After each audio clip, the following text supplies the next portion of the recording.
Thank you for calling the Venue Helpline, the podcast where venues share their biggest frustrations, toughest challenges, and behind the scenes headaches.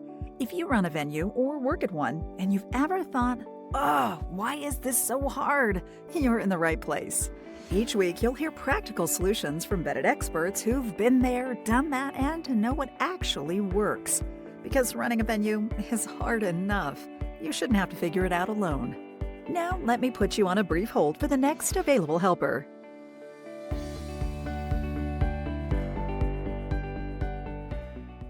Hi, this is Paul with Venue Help Desk. What are we tackling today?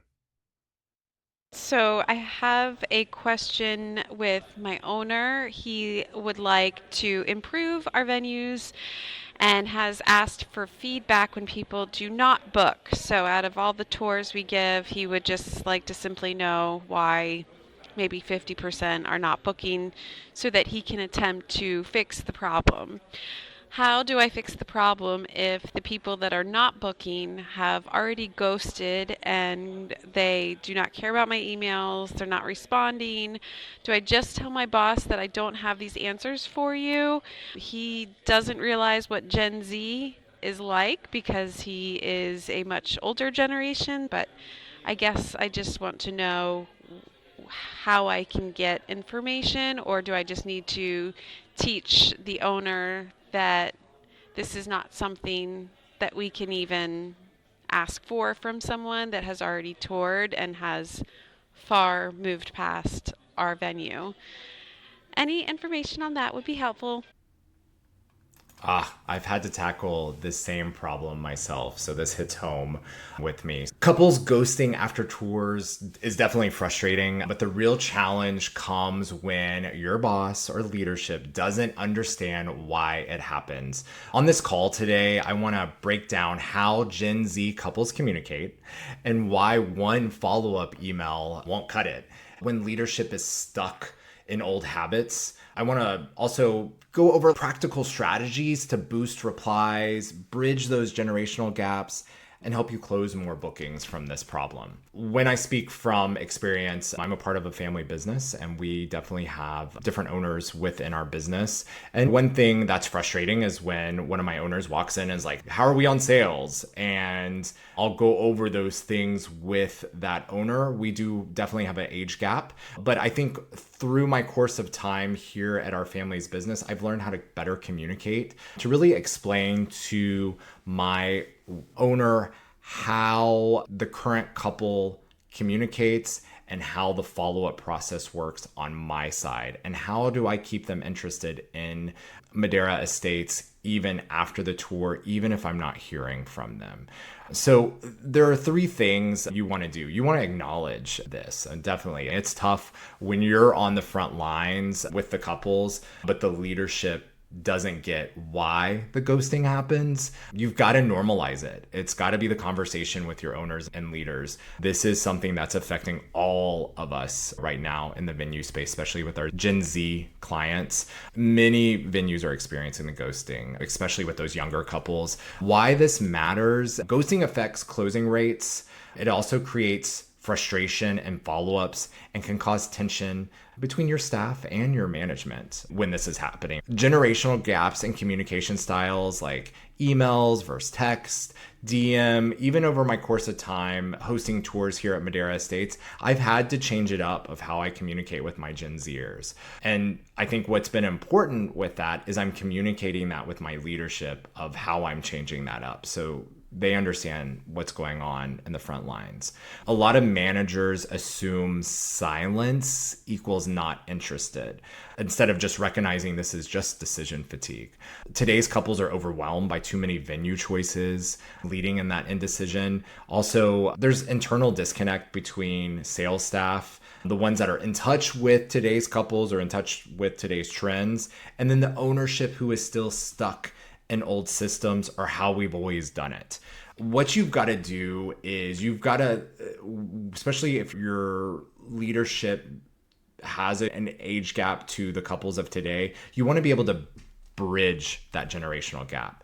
You want to be able to explain Gen Z's communication preferences are more short form, they're mobile first, they're more of a casual tone. Share examples of this. Really get the leadership involved in what you're dealing with on the front line, and that you're responding better to text or DMs or even saved replies. You want to also encourage owners to trust the staff who are closer to the couple's demographic. I do have an age gap even with our current couples of today. So I'm in my upper 40s. Most of my couples are in their mid 20s. So I've really had to bob and weave of how I communicate with them. One thing I like to do here at Madera Estates, especially that first 15 minutes of the tour, I like to mirror my couple. A lot of times my couples come in timid, maybe not opening up. I find that first 15 minutes helps, but the way I do this is I try to relate more to them by mirroring their communication styles. And I find that they will open up to me. So really you want to rethink also after the tour that follow-up strategy. One polite email is not enough. You want to use a structured system. Something that we do here also at Madera Estates is what I call a test and learn process. We have always been looking at how we're communicating, what the response rate back to us is. And if we're not getting what we would like, we do try to change that. If you're set in your old ways, this is not going to work for you. You want to use a structured system, email, text, even a light social touch, not pushy. You want to keep that message short, friendly, and easy to reply to. You want to remove that friction, especially from the Gen Zer. That will turn them off if you're really pressuring them or putting that sales message on top of them. You want to also, especially with transparency to leadership or your managers that are over you, you want to track the ghosting that occurs, really showcase the number of tours to the percent that goes silent. You want to share examples of follow-up conversations that have worked for you. Remember, if it's working, continue down that path. You also want to show data in terms that leadership will understand. If we adjust the follow-ups, we could increase bookings by X percentage, right? A lot of times leadership's just what I call an elevator pitch of when they're asking how you're doing. You want to be able to talk in numbers to them, but you also want to talk about where you are with the couple as well. And that's that sales process, especially after the tour. One thing you also want to do is shift the goal from response to connection. So you want to focus building rapport before and after the tour, so the couples want to reply, building that trust. You also want to teach owners that ghosting often isn't personal. It's about the couple's stress, timing, or even distractions. Position follow-ups as a relationship building step, not just a transaction. When dealing with your managers or your leadership, you want to manage up. Helping a boss who doesn't understand, really you want to translate behavior into business terms. Don't just say email doesn't work. Show reply rates, lost leads, or industry data, especially if you're trying to educate them about how Gen Z is functioning in today's world. You also want to be the couple's translator. Share real-time feedback from the couples. Position yourself as the bridge between the couple and your leadership, especially with the generational gap with leadership. Sometimes you want to respect their experience, but also advocating for change. So again, just because it used to work doesn't mean it works today, but you don't want to turn off that owner or leader, not being able for them to understand that change is really important, especially with this new Gen Z demographic. So acknowledge past success with your owners, but also frame it with new tactics as evolution, but not rejection.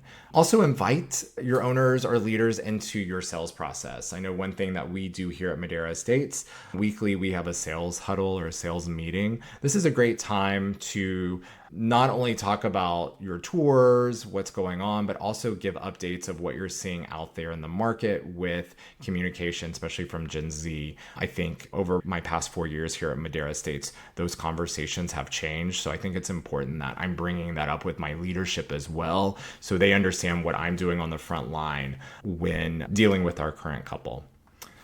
Really, the real solution isn't just to send an email to the couple, it's to connect with today's couples. Venues need to be flexible, they need to be multi-channeled in communication, and leadership needs to trust that the team's insight on generational trends need to occur through their feedback of what they're dealing with on the front lines.